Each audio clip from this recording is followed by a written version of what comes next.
Hi friends, എനിക്കിന്ന് നിങ്ങളോട് share ചെയ്യാനായിട്ടുള്ളത് എങ്ങനെ നമുക്ക് സ്ട്രെസ് റിലാക്സേഷൻ നേടാമെന്നുള്ളതാണ്. ഇന്ന് നമ്മുടെ സമൂഹത്തിൽ നമുക്ക് കാണാൻ സാധിക്കും, ഒത്തിരി ആളുകൾ ജോലിയുടെ കാര്യമായിട്ടും അല്ലെങ്കിൽ മറ്റു കാര്യങ്ങളൊക്കെ ആയിട്ട് ഒത്തിരി സ്ട്രെസ്സ് അടിക്കുന്നതായിട്ട് നമുക്ക് കാണാനായിട്ട് സാധിക്കും. അതോടൊപ്പം തന്നെ ലൈഫ് സ്റ്റൈൽ ഡിസീസസ് വരാൻ, അതിനെക്കുറിച്ചുള്ള ഭയം, അതൊക്കെ ഒത്തിരി സ്ട്രെസ്സിന് ആളുകളുടെ ഇടയിൽ കാരണമാകുന്നുണ്ട്. അതോടൊപ്പം തന്നെ കാരണമാകുന്ന കുറേ ഫാക്ടേഴ്സ് നമുക്ക് ചുറ്റുമുണ്ട്. ഏജിങ്, അങ്ങനെ പല കാര്യങ്ങളാണ് നമ്മളെ സ്ട്രെസ്സിലേക്ക് നയിക്കുന്നത്. എങ്ങനെയാണ് നമുക്ക് സ്ട്രെസ്സിൽ നിന്ന് മോചനം നേടാനായിട്ട് സാധിക്കുക എന്നുള്ളതിനെക്കുറിച്ച് നമുക്കൊന്ന് ചിന്തിച്ച് നോക്കാം. ഇന്ന് നമ്മൾ പലപ്പോഴും കേട്ടുവരുന്ന ഒരു പദമാണ് മൈൻഡ്ഫുൾനെസ് എന്ന് പറയുന്നത്. എന്താണ് mindfulness? Okay, mindfulness, are you just aware of your self?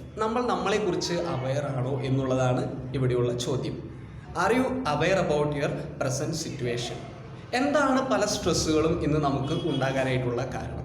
പലപ്പോഴും നമ്മളെക്കുറിച്ച് അവെയർ അല്ല എന്നുള്ളതാണ്. ഇത് മനസ്സിലാക്കണമെങ്കിൽ നമുക്ക് ജസ്റ്റ് ചെറിയ കുട്ടികളിലേക്ക് നോക്കിയാൽ മതി. ചെറിയ കുട്ടികൾ, അവർ വളരെ നേരം കളിക്കുകയും ചിരിക്കുകയും കരയുകയും സങ്കടം പ്രകടിപ്പിക്കുകയൊക്കെ ചെയ്യുന്നു. എപ്പോഴും സന്തോഷവാന്മാരാണ്. എപ്പോഴും അവരുടെ ഉള്ളിൽ ടെൻഷൻ ഇല്ല എന്നുള്ളതാണ് വലിയൊരു കാരണം. അതുകൊണ്ട് തന്നെയാണ് അവരെല്ലാ വികാരങ്ങളും അവർക്ക് തോന്നുന്ന രീതിയിൽ പ്രകടമാക്കുകയും അവർ എപ്പോഴും സന്തോഷത്തിലായിരിക്കുകയും ഒക്കെ ചെയ്യുന്നത്. അപ്പോൾ കുഞ്ഞു കുട്ടികളെ എടുക്കുകയാണെങ്കിൽ നമുക്കും ആ ഒരു എനർജി വരുന്നത് പോലെയുള്ള ഒരു ഫീല് നമുക്കുണ്ടാവും. അതുപോലെ തന്നെയാണ് നമുക്ക് സ്ട്രെസ്സ് വരാനുള്ള ഏറ്റവും വലിയ കാരണം എന്ന് പറയുന്നത് നമ്മുടെ ഉള്ളിൽ കിടക്കുന്ന പല ടെൻഷൻസ്, പല ആൻസൈറ്റീസാണ്. അപ്പോൾ എങ്ങനെ നമുക്കിതിനെ മറികടക്കാം എന്നുള്ളതാണ്. ഓക്കെ, നമുക്ക് മൈൻഡ്ഫുൾ ആവാനായിട്ട് എന്താണ് ചെയ്യാനായിട്ട് സാധിക്കുക?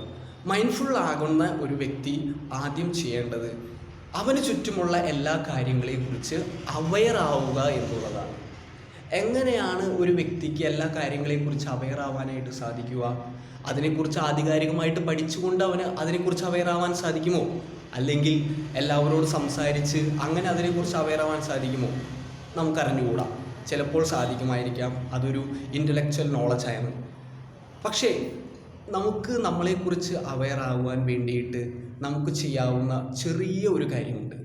അതായത് പലപ്പോഴും നമ്മൾ അവെയർ ആകാത്ത ഒരു കാര്യത്തെക്കുറിച്ച്, നമ്മുടെ ജീവിതത്തിൽ നമുക്ക് അത്യാവശ്യമായിട്ട് വേണ്ടതുമായിട്ടുള്ള ആ കാര്യത്തെക്കുറിച്ച് ചിന്തിക്കുക എന്നുള്ളതാണ്. അങ്ങനെ പറഞ്ഞു വരുമ്പോൾ എന്താണ് നമ്മുടെ ജീവിതത്തിൽ ഏറ്റവും അത്യാവശ്യമായിട്ട് നമുക്ക് വേണ്ടതായിട്ടുള്ള ആ ഒരു കാര്യം? നമ്മൾ അവെയർ ആവേണ്ടതും നമുക്ക് അത് ഒഴിച്ചുകൂടാനാവാതെ ജീവിക്കാൻ പോലും പറ്റാത്ത ആ സാധനം എന്താണ്? അത് it's quite simple, just our breathing.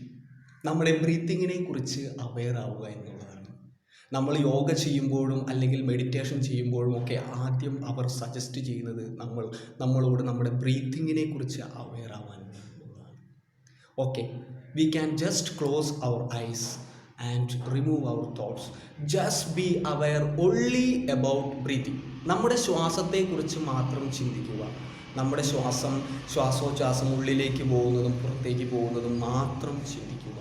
അതിനെക്കുറിച്ച് അവെയർ ആവുക. ആ അവെയർനെസ് നമ്മെ പല അവെയർനെസ്സിലേക്കും നയിക്കും എന്നുള്ളതാണ്. ഒരു ദിവസം 15 മിനിറ്റെങ്കിലും നമ്മൾ അതിനെക്കുറിച്ച് അവെയർ ആകുന്നുണ്ടെങ്കിൽ ഓട്ടോമാറ്റിക്കലി നമ്മുടെ ടെൻഷൻ കുറയുകയും മറ്റു കാര്യങ്ങളെക്കുറിച്ച് അവെയർ ആകുവാൻ അത് നമ്മളെ സഹായിക്കുകയും ചെയ്യും. അതായത് വേറൊന്നും ചിന്തിക്കാതെ just be aware about your breathing. ഒരു 3 സെക്കൻഡ് എടുത്ത് കണ്ണടയ്ക്കുകയും 3 സെക്കൻഡ് എടുത്ത് നമ്മുടെ ശ്വാസം ഉള്ളിലേക്ക് വലിക്കുകയും അത് നമ്മുടെ അടിവയറ്റിലായി സ്റ്റോർ ചെയ്യുന്നതായി ഇമാജിൻ ചെയ്യുകയും 6 സെക്കൻഡോളം അത് അവിടെ സ്റ്റോർ ചെയ്യുകയും അതിനുശേഷം വളരെ വളരെ റിലാക്സ് ചെയ്ത് ഒരു 12 മിനിറ്റ് എടുത്ത്, 12 മിനിറ്റ് അല്ല 12 സെക്കൻഡ് എടുത്ത് അത് പുറത്തേക്ക് റിലീസ് ചെയ്യുകയും ചെയ്യുക.